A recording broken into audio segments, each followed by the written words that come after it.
विश्व 24 न्यूज हर पल आपके साथ। नमस्कार, मी प्रियांका पाटील आणि आपण पाहत आहात विश्व 24 न्यूज। अखिल भटक्या विमुक्त जाती जमाती महासंघ नवी दिल्ली यांच्या वतीने उत्तर सोलापूरमधील नानंज गावामध्ये विविध पदाधिकाऱ्यांची निवड करण्यात आली।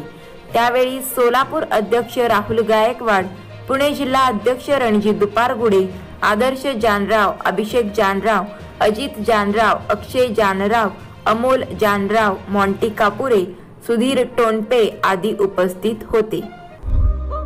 राज्यातील महत्त्वाच्या आणि आपल्या भागातील ताज्या बातम्या पाहण्यासाठी आजच आमच्या विश्व 24 न्यूज चॅनलला YouTube वर सबस्क्राइब करा आणि बेल आयकॉन प्रेस करा।